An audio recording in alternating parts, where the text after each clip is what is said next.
Assalamualaikum warahmatullahi wabarakatuh. Patepang deui sareng Bapak di pelajaran bahasa Sunda.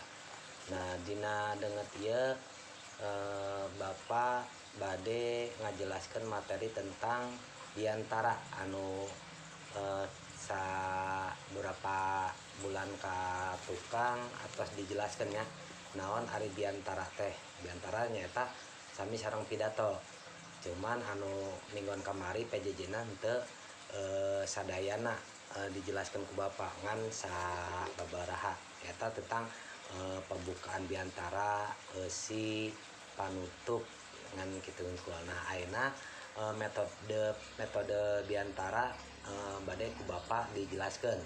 Nah, aya sababaraha anu kudu diperhatoskeun dina raraga diantara. Nah, ada beberapa hal yang harus disampaikan dalam menyampaikan diantara. Yang pertama yaitu metode impromptu. Jadi hal yang harus diperhatikan itu yang pertama metode impromptu atau metode langsung. Dalam bahasa Sundanya itu mendadak ya. Nah, disebut ngadadak atau disebut langsung lantaran dina cara ngamindangkeunana tara make tatalar heula. Jadi maksudnya ini dalam diantara langsung itu tidak ada persiapan yang khusus.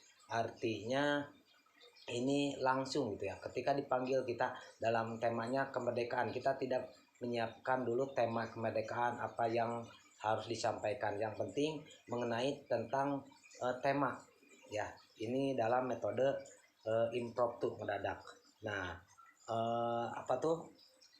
dalam metode impromptu ini tidak ada persiapan khusus ya, baik dalam segi hal materi apa yang harus disampaikan ini tidak ada persiapan, artinya langsung. Nah, metode ini juga harus memperhatikan tentang tema, jadi tidak keluar tema. Jadi kalau temanya kemerdekaan ya tentang kemerdekaan. Artinya metode ini sangat sulit ya. Artinya dalam hal kita tidak bisa mempersiapkan apa saja yang harus disampaikan. Kecuali kalau kita dalam keadaan yang sudah tahu ini nih yang akan disampaikan gambaran-gambarannya. Ini metode untuk impromptu. Dan yang kedua yaitu metode ngapalkeun. Nah, artinya yang kedua metode ngapalkeun. Ngapalkeun itu dalam bahasa Indonesia itu menghafal. Nah, cara mindangkeun ieu sabaliknya tina impromptu. Jadi dalam metode ini kebalikannya yang tadi, yang pertama yaitu impromptu. Kebalikan dari ngapalkeun yaitu impromptu ya. Impromptu itu tadi mendadak, kalau sekarang menghafal. Jadi kebalikannya yang tadi. Kalau menghafalkan itu kan jadi kita bikin dulu materi apa saja yang mau dibicarain, apa aja yang mau disampaikan, ini menghafal. Nah, diantara nuliskeun heula naon anu rek diomongkeun, tuluy diapalkeun kecap demi kecap, tanya nu kaliwat. Jadi metode menghafal ini diantara kita menulis dulu rangkaian-rangkaiannya apa saja yang mau diucapkan, lalu setelah itu dihafalkan dulu kata demi kata sehingga tidak ada yang terlewatkan gitu ya.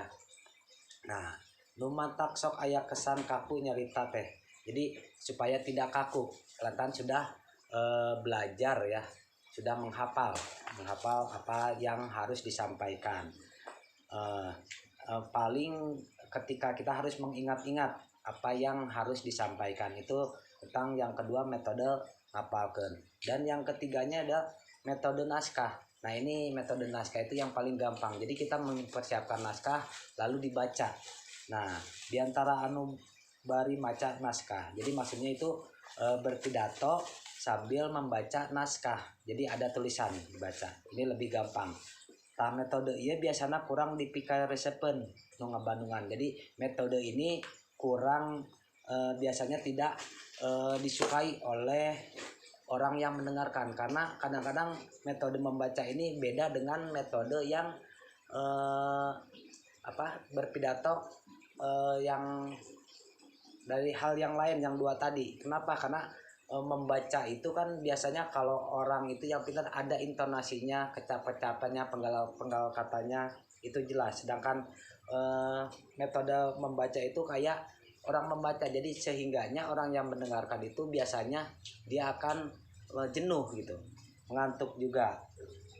Nah, lantaran nubiantara sok tungkul teuing karena naskah. Jadi kenapa ini metode naskah tidak disukai? Karena kadang-kadang yang biantara itu terlalu fokus ke dalam bacaan, makanya tidak disukai oleh banyak yang mendengarnya. Nah, langka ngayakeun kontak mata jeung nu ngabandungan. Jadi jarang sekali mengadakan kontak mata, artinya melihat pandangan ke arah audion atau ke arah yang memperhatikan.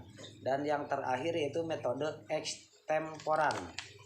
Nah, metode ekstemporan itu dina praktekna diantara tara make naskah. Nah, di sini dalam metode yang terakhir ini dalam prakteknya pidato itu tidak memakai naskah, tapi naon anu rek diomongkeun dirancang heula kalawan taliti. Tetapi apa yang mau diucapkan itu dirancang dulu sehingga kata demi kata itu terangkat dengan baik.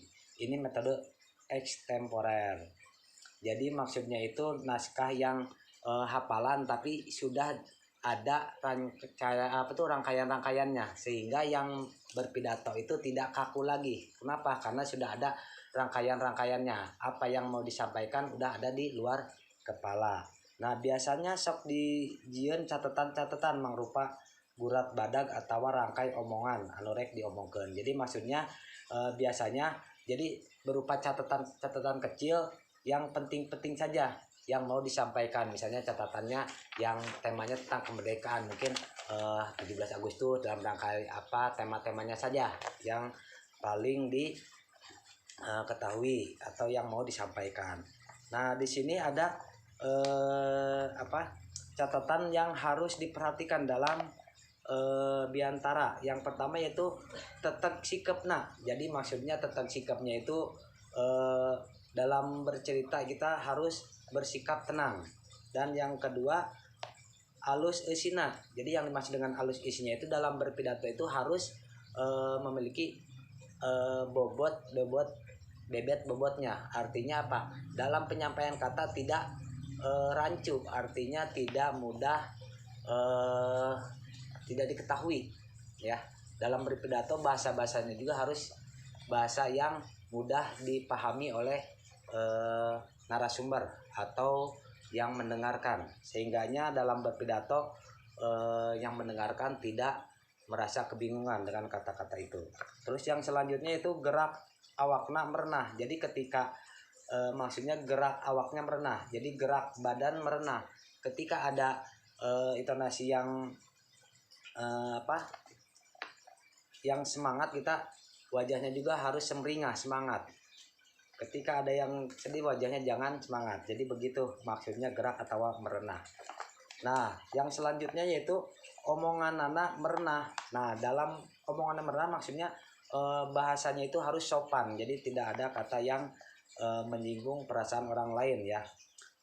Termasuk lentong itu intonasinya dan pengucapannya atau lafalnya jelas ya, konsonannya jelas. Yang selanjutnya tuh gaya nyaritanya. Sepertinya maksudnya gaya nyaritanya itu ada yang bergaya cepat, ada yang berbicara lambat. Nah, itu harus sedang-sedang saja. Terlalu lambat jangan, terlalu cepat jangan. Karena apa? Dalam berpidato itu terlalu cepat juga tidak baik. Kenapa? Karena dalam berpidato ada orang yang tidak memahami, atau dalam berbicara itu terlalu cepat juga kurang baik. Nah, dalam hal suara juga perlu diperhatikan. Tidak berpidato itu jangan berteriak-teriak, jangan terlalu pelan, sehingga yang mendengarkan itu menjadi jelas dan mudah dipahami. Mungkin materi tentang beberapa pembuatan biantara hanya segitu. Mudah-mudahan kalian paham. Ntar seperti biasa ada tugas dari Bapak. Wabillahi taufiq wal hidayah. Wassalamualaikum warahmatullahi wabarakatuh.